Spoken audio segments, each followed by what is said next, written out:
Hi, I'm JKB, and today on the show I'm reviewing Rise of Ronin. I got my sword ready. I don't know how to use it. Help me.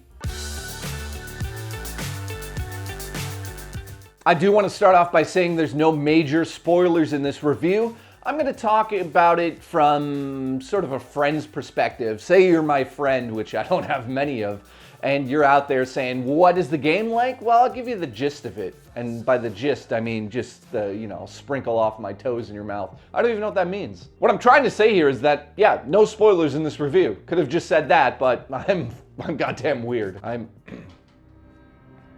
a little too weird. Shut up.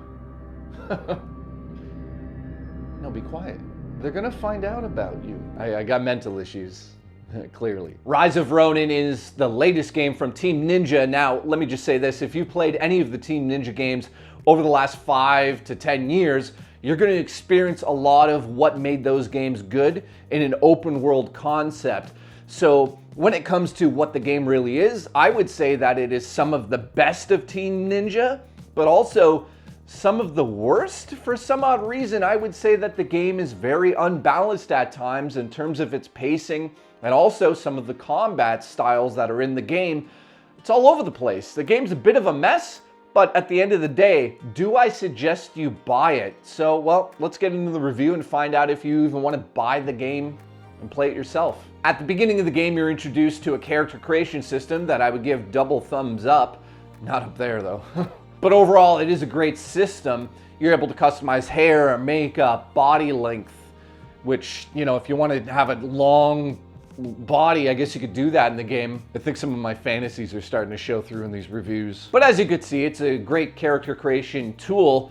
However, I do got to bring something up. Yes, you can choose between male and female, and of course you can customize it until your heart's content. One of the things I do have to bring up right off the bat, without really skipping ahead to the visuals of the game, let me just say this. The game is taking a lot of flack for looking like a PlayStation 3 game at times.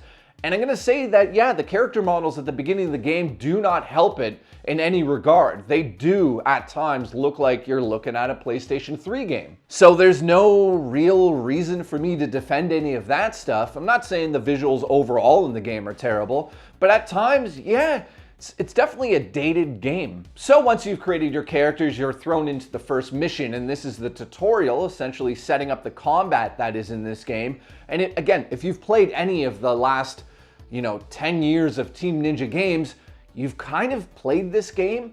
And some people, I'll say right away, they just want that in an open world, and that is enough for them to go out and buy this game. And I'll say right off the bat, if you're a Team Ninja diehard fan and you want to experience that in an open world setting, yeah, the open world is bland and dated, but the combat, once you get over the learning curve, is a major plus to this game, and I would recommend it to anybody that's a Team Ninja fan out there at full price. I mean, yeah, the game is flawed, and I'll get into that in the review, but I'll say that right off the bat, I had a lot of fun with the game, even though it's a bit messy. Now, without spoiling any of the major plot points of the story, I will say it takes place during a very interesting time in Japanese history. So yes, you're going to be coming across amazing characters that are going to give you these little tidbits of story.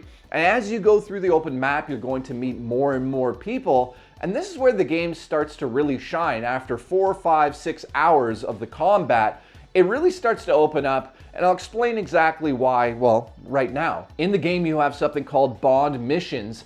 This is where you'll come across a character who you can befriend and bring with you on the missions within that area. You're going to build a bond with these characters. Now, what's interesting is, as you go over the 50 hours, you're going to run into them, you invite them out on missions, but here's the crazy part. Sometimes in the future, without spoiling really anything here, you might actually turn them into an enemy and have to face off against them. They can suddenly become a boss.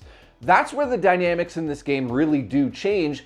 So I would say one of the funnest aspects of the game is getting a little bit more flavor of the characters in the open world by either befriending them or going up against them. You really do have a fleshed out story for each of these characters, and there's tons of them. So every time you come across these bonded missions, I highly suggest you take your time with these characters, get to know them, and then, yeah, without spoiling too much here, you will come across some that are a little bit angry, some that are sad, some that have interesting stories. But at the end of the day, the bonded missions are what glue the game together for me because, well, I'll get into it in a second, but side missions and the open world, they're okay. Speaking of the open world, let me just get into that before I get into the combat. Yes, I will agree with a lot of people out there. The game does look like a PlayStation 3 game at times. And unfortunately, the open world design also suffers from a sort of PlayStation 3 throwback design where there's villages, you come across them, but the space in between the villages on the open map really does seem like it is so dated. And there's a lot of the graphical issues that you see in the open world here that really are going to throw you back to the PlayStation 3. So in terms of the open world, I'm not blown away by any of it, really. Yes, there's collectibles and there's a lot of cool scenarios where you use sort of a hook shot to get up to higher places to find, say, some loot. But at the end of the day, there's nothing really special about the open world, and there's nothing really inspiring about it either. When you play games like Dragon's Dogma 3, that open world is introducing you to amazing aspects to the game that go right into the gameplay. You know, you'll come across a cave and all of a sudden you go deep into the cave and you're getting loot and you're fighting these enemies that you've never seen before, and it's interesting. It's like Skyrim, a throwback to that. But in this game, you're never really experiencing anything that's too special on the open world aspect of it. So at the end of the day, yeah, it's open world, it's cool to run around, you get a horse, a paraglider, and eventually, you know, it kind of really opens up. But the first 5-10 hours of this game is really tough to get through, and it has to do with the open world. Once you get over that little bit of a hump, I'd say maybe 7 or 8 hours into the game, this is where the combat opens up, and, you know, I'll talk about that in a second. So overall, visually, there's times you're looking over the landscape and you're like, look at the graphics, it's unbelievable. But when you get closer to some of these textures and some of these designs, it really starts to fall apart. We're talking about the open field grass areas where you're on your horse and you're swinging your sword around. The sword does not interact with the environment at times, and you have got huge blades of grass that are just stagnant in the wind, and then some are moving. You got the what are they called? Pussy willows? Am I gonna get banned for calling them that? I think that's what it is. Maybe I'm just obsessed with saying that word. But maybe it's just giant stalks of wheat as well. Maybe my mind is just dirty. But these stalks of wheat are blowing in the wind. Animation looks great, but we're talking about like 2 pixels total to you know, visually show it on screen. So animation's great, but we're talking about PS3 graphics. It doesn't make sense. So at the end of the day, visually, it's a mixed bag. At times it looks amazing, and at other times I'm like, okay, PlayStation 3. So there's not much to say else about that. It's what it is, and that's what they delivered, and some people are going to not care about the graphics because the style of the game really trumps that, and some people are going to look at this and be like, ugh. You know, and let me also throw in right now, performance mode runs great. We're talking about a solid frame rate, close to 60. When you go to the ray tracing though, oh man, we're dropping maybe to 24, 25, 26 frames per second with ray tracing mode on. So I would play in performance mode on the PlayStation 5, but that's going to come down to visually how you can handle it. So some people don't care about 60 frames per second. I would highly suggest, because of the combat that I'm going to get into now, you got to play this game at 60 frames performance mode. Highly recommend that. Now, when it comes to the combat, that's where the game really shines. Now, it does have a learning curve that takes maybe 5 or 6 hours to really get into, but let me just say this. If you were to buy this game, it would be because of the combat in the game. You're introduced at the very beginning tutorial on different types of weapons. So you have short swords, double swords, long pokey swords, all types of weapons here. You've got secondary weapons that you can switch to as well. So you can have a katana, then you can have double swords, which are switchable in combat, but you also have another weapon that you can hold. So basically, like, you know, throwing stars, guns, throwing knives, you know, that type of thing is available as well. So you're able to really hit the enemies at the start of a combat from a distance. So let me just say right away, it is a Souls-like game to a certain degree. However, I would also say it is a bit hack and slash. Now, as you get into the combat, there's one very important move, which is the parry system.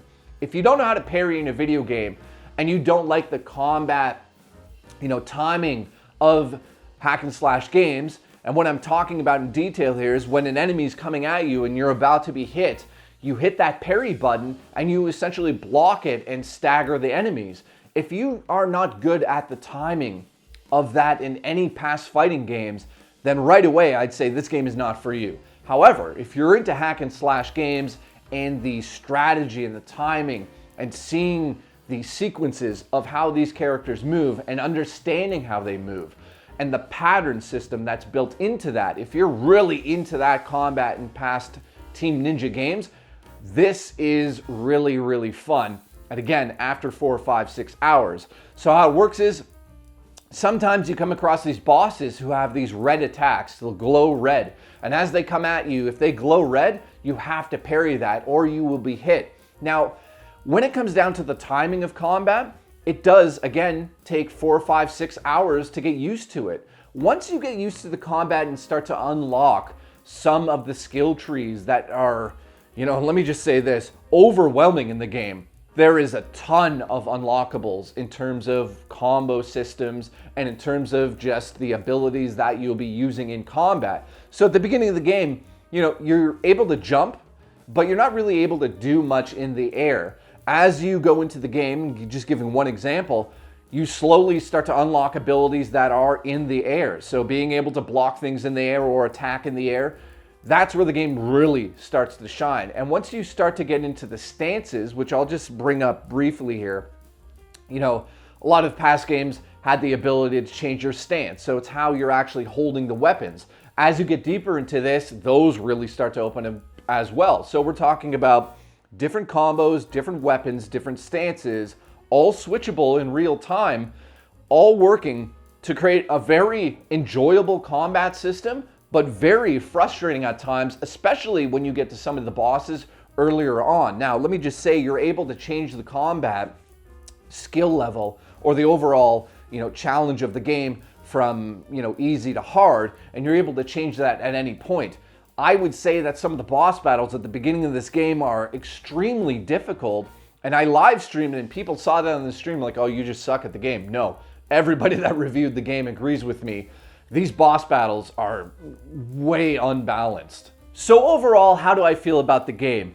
I would say its strongest point is the combat. If you are a Team Ninja fan and you just want to go into an open world and experience a 50-hour plus game where you're unlocking things constantly and working on your combo system and working on your parry timing and figuring out the boss patterns, if you're into that type of genre of game, then this one's for you, and I highly recommend it. I would say that, yeah, I'm gonna go out on a limb here, and some people are gonna be like, you're crazy, but if you were just a Team Ninja fan and you just wanted that combat in an open world, that's what you're getting here. I wouldn't say that it is visually stunning, but I would say that is what you're getting here, and that's enough for some people out there.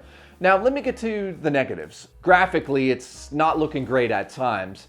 Now, is that really super important in gaming? Some people might consider that, but let me also just say this. If you know what the fighting genre is and you know what juggling means, that means when you knock a character into the air and you simply punch them and they stay in the air, like Devil May Cry or Street Fighter, you can juggle in this game as well. So the immersion, it's not there once you start to see the juggling on screen. And what I mean by that is a lot of the samurai games out there, like Ghost that came out a couple years ago, that is trying to be a cinematic experience. It's about the visuals, but it's also about how the game works.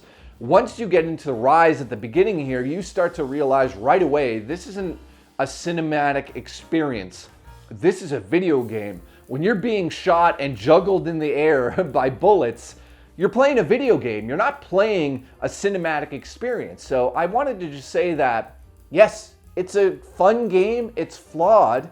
Music in the game, I don't remember any of it, which is kind of a letdown here. I thought that it could amplify some of the combat, or it could come in as I'm getting into some of the boss battles. I don't remember a single note from playing this game, and I played it for a very long time. So music, not really there. At the end of the day, I'm gonna give the game a 7.5 out of 10. Highly recommend it to the Team Ninja people out there. Now, in terms of you going out and buying it full price, I would say in Canada, this was like $90 after actually, sorry, it was $100 after tax. I would say wait for it to come down a little bit. Don't overlook the game if you're into the combat, but if you're looking for something that is more of a casual experience, this might not be for you. But if you, again, are a Team Ninja fan, then this is right up your alley. It's not perfect, 7 out of 10. Still recommend the game. Thank you for watching. I will see you on the next review, which I believe will be Stellar Blade later in the month. And trust me, that game's got really crazy assets. Apparently, you're not allowed to have beautiful women in games anymore. I don't know who made that rule up, but I'm really looking forward to it. But let's find out when the game comes out. There's a demo right now, which I would just say is super titillating. If you like my review, please consider subscribing, and I'll see you on the next episode of JKB.